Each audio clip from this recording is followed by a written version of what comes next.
आज से मैं मैप से रिलेटेड कुछ क्वेश्चन का मैं सीरीज़ शुरू करने वाली हूँ। सबसे पहले मैपिंग कराऊंगी पूरी वर्ल्ड ज्योग्राफी से रिलेटेड ये है, और ये एशिया की भी मैं कराऊंगी और पूरे वर्ल्ड की कराऊंगी। ये यूपीएससी और जितने भी स्टेट पीसीएस हैं उन एग्जामिनेशन के लिए बहुत ज़रूरी है। आज मैं लेती हूँ मेडिटेरेनियन सी लेते हैं सबसे पहले, और देखते हैं कि इसमें कौन कौन से आइलैंड्स हैं बेसिकली, और कौन कौन से सी हैं कनेक्टेड। उसके आसपास की चीज़ों को देखते हैं, शुरू करते हैं। तो सबसे पहले देखते हैं, ये क्वेश्चन एक बार ऑलरेडी पूछा जा चुका है, अगर आपने देखा होगा तो ये क्वेश्चन पूछा जा चुका है आपसे बालियारिक द्वीप समूह के बारे में। तो बालियारिक द्वीप समूह के बारे में ये क्वेश्चन आपसे पूछा गया है, और आप इसको केयरफुली देखेंगे क्योंकि यहाँ से क्वेश्चन बन सकता है। यूपीएससी का ये क्वेश्चन है बालियारिक आइलैंड, ठीक है। तो बालियारिक सी भी है, बार्सिलोना ये जो है वो स्पेन का पार्ट है। आपको पता है एंडोरा जो है, एंडोरा वो एक ऐसा प्रोविंस है, देश नहीं, एक ऐसा प्रोविंस है जो फ्रांस और स्पेन दोनों में है, ठीक है। तो इस बात को आप याद रखेंगे, एंडोरा को बिल्कुल याद रखेंगे। तो बालियारिक सी है, तो बालियारिक सी के लोकेशन को आप देख ले रहे हैं। बार्सिलोना ये किस लिए फेमस है स्पेन का? ये फुटबॉल के, वहाँ वर्ल्ड कप फुटबॉल भी बहुत होते हैं। तो बालियारिक द्वीप समूह, ठीक है। अब चलते हैं आगे, ठीक है। कॉर्सिका, ये कोर्सिका से भी क्वेश्चन पूछा गया है। ये जो कॉलोनी रहा है कभी, वो फ्रांस का रहा है, ठीक है। तो कॉलोनी नहीं है, ये आइलैंड है फ्रांस का बेसिकली। मार्सिले फ्रांस में है, और ये कहाँ पे है? आपको कॉर्सिका है फ्रांस का ये आइलैंड, ठीक है। तो इसको बिल्कुल याद रखेंगे। सबसे यहाँ इम्पॉर्टेंट जो पार्ट है वो हम देखते हैं इटली का। इटली आपने देखा है मेडिटेरेनियन सी में, इसका most of the part Italy का जो है वो आपको यहाँ से देखेंगे कि आप निकला हुआ है, ठीक है। इसको बहुत बड़ा पार्ट, तो इससे देखते हैं। अब कुछ पहले हम सी को देख लेते हैं एक बार। जितने हम सी देख लेंगे उसके बाद हमारे लिए बहुत इजी होगा जानना कि कहाँ कौन से आइलैंड्स हैं। सबसे पहले देखते हैं टिरेनियन सी। हमने बालियारिक सी देख लिया, अब हम देखते हैं टिरेनियन सी। टिरेनियन सी कहाँ पे है देख लेंगे आप। सार्डिनिया है, इटली का ये पार्ट है सार्डिनिया। कोर्सिका जो है वो फ्रांस का पार्ट है, और ये इटली से बिल्कुल आर्क बना हुआ है, इसका अराउंड इटली का आर्क बना हुआ है। इसे कहते हैं टिरेनियन सी। सॉरी, इसे कहते हैं टिरेनियन सी। तो इसको ध्यान रखेंगे, ठीक है।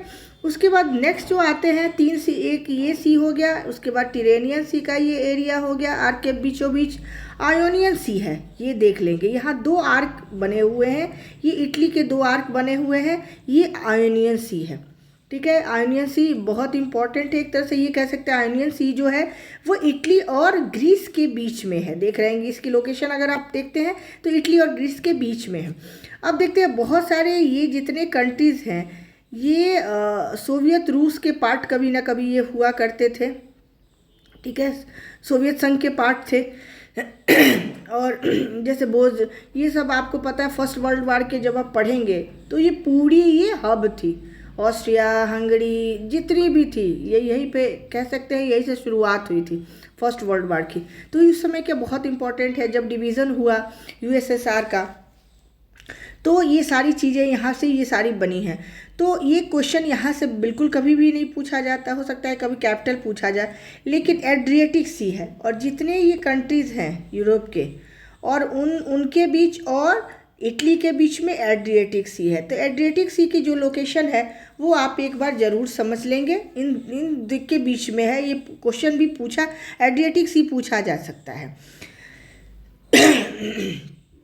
अब मैं देखती हूँ कि जितने और आप देखते हैं कि ब्लैक सी के पे आते हैं। अभी कैस्पियन पे मैं आपको एक छोटा सा आपको टिप्स बताऊंगी। कैस्पियन सी के अराउंड जो कंट्रीज़ हैं वो 5 कंट्रीज़ हैं, उनको याद करने का एक ट्रिक मैं बताऊंगी आपको, लेकिन बाद में बताऊंगी। तो सबसे पहले देखते हैं, यहाँ पे एजियन सी है, ठीक है। ग्रीस जो है वो एजियन सी और आयोनियन सी को डिवाइड करता है। दोनों के बीच में कौन सा है? ग्रीस है। आयोनियन सी और एजियन सी के बीच में ग्रीस है। और जब हम ग्रीस से नॉर्थ ईस्ट की तरफ जाते हैं तो यहाँ पे एक स्ट्रीट आता है, ठीक है। यहाँ पे भी एक स्ट्रीट आता है, उस स्ट्रीट का आप नाम बताएंगे, और यहाँ पे भी एक स्ट्रीट आता है। स्ट्रीट का मतलब है कि दो वाटर बॉडी या लैंड को जोड़ने वाले, generally water body not land, दो वाटर बॉडीज़ को जोड़ने वाले जो एक संकरा वाटर बॉडी होता है, लैंड के बीच से जाता है, उसको हम स्ट्रीट कहते हैं। जैसे मलक्का स्ट्रीट है, तो बॉस्पोरस स्ट्रीट है यहाँ पे, एक बॉस्पोरस है और एक का आप नाम बताएंगे। तो आयोनियन सी के पास फिर जाते हैं, यहाँ पहुँचते हैं, और उसके बाद ब्लैक सी। ठीक है, ब्लैक सी बहुत आपको पता है कि बहुत ही ज़्यादा इम्पोर्टेंट अभी भी बना हुआ है। ठीक है, अब देखते हैं ब्लैक सी के बाद जब देखते हैं यहाँ क्रीमिया है, इसके अलावा आपको देखना है कि कौन कौन सी कंट्रीज है। और ब्लैक सी के बाद जब देखते हैं हम यहाँ पे, ठीक है, तो ये है कैस्पियन सी। कैस्पियन सी बहुत इंपॉर्टेंट है और इसका एक याद करने का है, 5 कंट्रीज है इसके अराउंड, जिसका हम कहते हैं टिकार। क्या कहते हैं? टिकार। ठीक है, Turkmenistan, Iran, Kazakhstan, Azerbaijan and Russia, ये इसका क्या है? कोड है। तो इसे आप टिकार के नाम से याद कर लेंगे। अब जाते हैं ये आता है फिर लेवंटाइन सी, ये साइप्रस, जिसकी जो कैपिटल है निकोसिया है। और ये तो आपको पता है कि मिडिल ईस्ट का ये जो पार्ट है, ये पार्ट है, ये हमेशा जो एक्टिव वोल्केनो होता है उसी की तरह हो चुका है ये पार्ट। तो इसको हम ज़रूर देखेंगे एक दिन फिजिकल। इसमें और कुछ फिजिकल देखने की शायद ज़रूरत नहीं है, थोड़ा सा आप जॉर्डन सी देख सकते हैं, डेड सी। और मेन ये यहाँ का जो पॉलिटिकल बहुत देखना ज़रूरी है, जो मैं आपको करा दूँगी। एक यहाँ से क्वेश्चन पूछा जाता है, मिडिल ईस्ट से गोलन हाइट्स किस देश में है? हालांकि उस पर अभी जो कब्जा है उसको एनेक्स कर चुका है इजराइल, लेकिन वो देखेंगे। तो लेवेंटाइन सी है यहाँ पे, एजियन सी हो गया और ये ब्लैक सी हो गया। अब थोड़े से हम देखने की कोशिश करते हैं कि इसके आसपास की जो क्षेत्र हैं, इतने सी हो गए आपको, बैलियरिक सी हो गया, टिरेनियन सी हो गया, Ionian sea, Aegean sea, black sea and Caspian sea. अब इस सी को छोड़ते हैं। ठीक है, अब देखने की कोशिश करते हैं जो इम्पोर्टेंट कुछ यहाँ पे। एक तो वोल्केनो बहुत ज़्यादा है इस एरिया में, सिसिली के आसपास। सिसिली जो है ना, ये वोल्केनो का पूरा हब है। सिसिली को लाइट हाउस भी कहा जाता है क्योंकि मोस्टली यहाँ एक्टिव वोल्केनोज होते हैं। ये किसका पार्ट है? यहाँ से डिस्कनेक्टेड है, ये कनेक्टेड नहीं है, डिस्कनेक्टेड पार्ट है। ये किसका है? ये इटली के अंडर में है। ठीक है, अब देखते हैं जो और चीज़ें हैं यहाँ पे, वो हम देखने की कोशिश करते हैं। तो सबसे ज़्यादा सार्डिनिया से भी क्वेश्चन पूछा जा सकता है, कोर्सिका से भी क्वेश्चन पूछा जा सकता है। आपको एक और चीज़ जानना है, वेटिकन सिटी। आपको सबसे पता है सबसे वर्ल्ड का सबसे छोटा सिटी है वेटिकन सिटी। तो मेन इतने ही यहाँ पे। हाँ, यहाँ से भी क्वेश्चन बनता है, बहुत इंपॉर्टेंट क्वेश्चन है। गल्फ ऑफ गिब्स, ठीक है, गल्फ ऑफ गिब्स किस कंट्री का पार्ट है आपको पता है? वैसे तो यहाँ से भी बनता है, ये लीबिया और ट्यूनीशिया दोनों का पार्ट हो जाएगा, लेकिन उसका जो मैक्सिमम पार्ट आता है मोस्टली वो आता है ट्यूनीशिया का। ठीक है, ट्यूनीशिया में क्या शुरू हुआ था? अरब स्प्रिंग शुरू हुआ था। तो शायद 2012 में, 2010 या 12 में अरब स्प्रिंग शुरू हुआ था ट्यूनीशिया में। तो इसे ध्यान रखेंगे। अब देखते हैं तो गल्फ ऑफ गिब्स कहाँ है? ट्यूनीशिया है में और लीबिया में है, दोनों के बीच में फैला हुआ है। अब दूसरा देखते हैं, लीबिया के अंडर में एक जो है सिद्रा, गल्फ ऑफ सिद्रा या सिद्रा, ये बहुत इंपॉर्टेंट है। यहाँ से क्वेश्चन ऑलरेडी पूछा जा चुका है। ये देखिए छोटे छोटे क्वेश्चन होते हैं, लेकिन बस आपको लोकेशन पता होना चाहिए। लोकेशन तभी पता होगा जब आप मैप पे काम करेंगे, रोज़ आधे घंटे का आप टाइम देंगे मैप पे, तभी शुरू होगा।